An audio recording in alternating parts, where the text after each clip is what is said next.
call Bartimaeus up. He called him up. So Jesus stood still and commanded him to be called.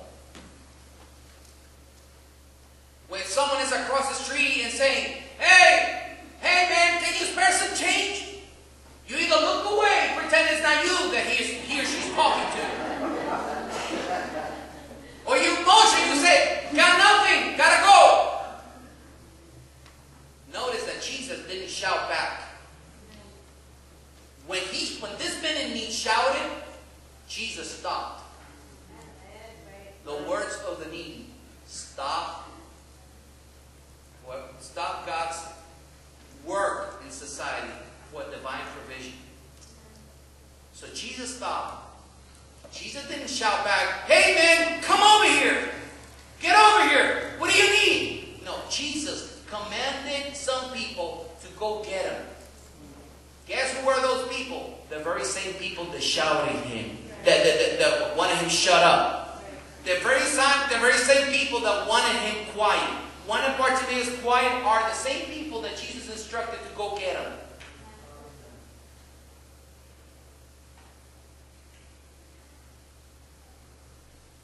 And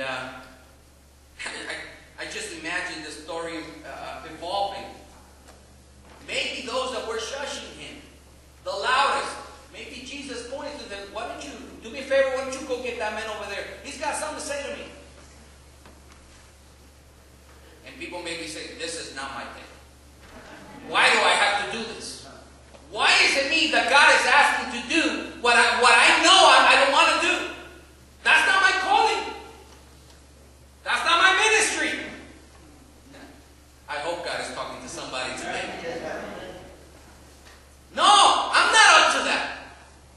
Why should I do what someone else was doing and they were irresponsible? Now it's my responsibility? No. That's not how the cookie crumbles.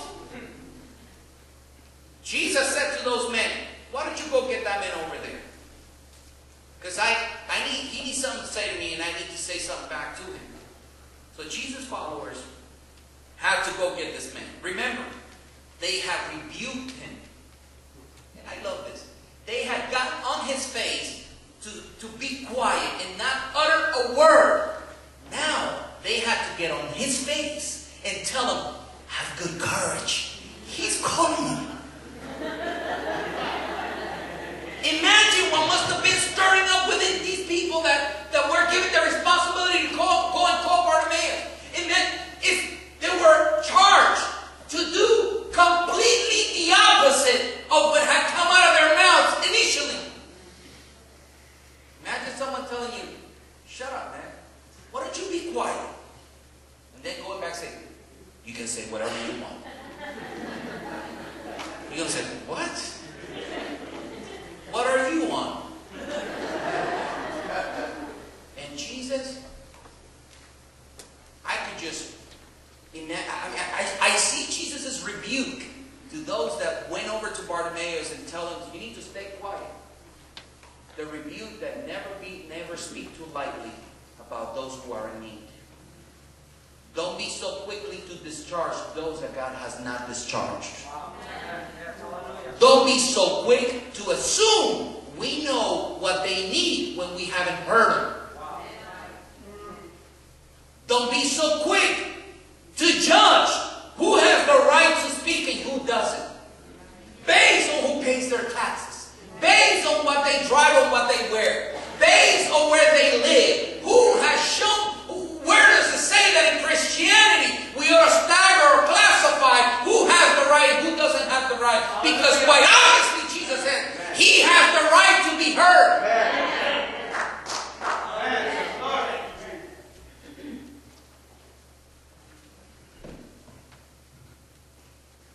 And you know what? Jesus didn't budge. Jesus did not give in. Jesus was not convinced by his followers to keep on walking.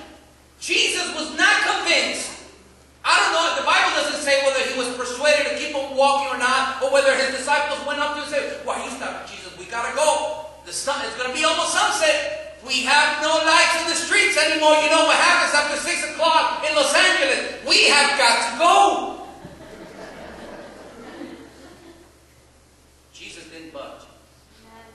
Jesus stood his ground and gave a command. Go get him. Now, once upon a time, there was a missionary group who decided to address the fact that millions of women and children died every year from inhaling smoke from the cook fires in a very undeveloped country. A missionary. Thousands of people were dying because of carbon monoxide poisoning. And all of a sudden, they decided to have a mission trip. And they gathered, the congregation said, we are going to go to this place. There are a lot of people dying of carbon monoxide. We are going to go and we are going to help them out. So they gathered the church.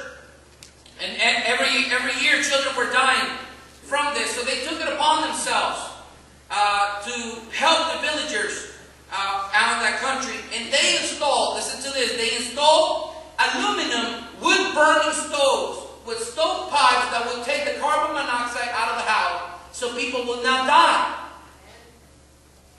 And everybody was happy about the work they had done.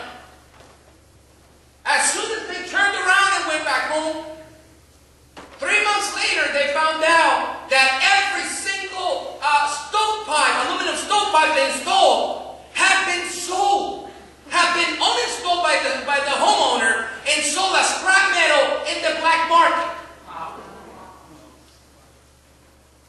And some of them said, forget about it. Why are we going to do this again? They don't appreciate what we did. We try to look out for them. They came to the realization that they took it upon themselves to do a good deed, but they never asked the villagers what actually they needed. But they imposed their perception. And although every life is precious, for the villagers, they needed to sell the aluminum for scrap metal because that provided income to the family so they can feed their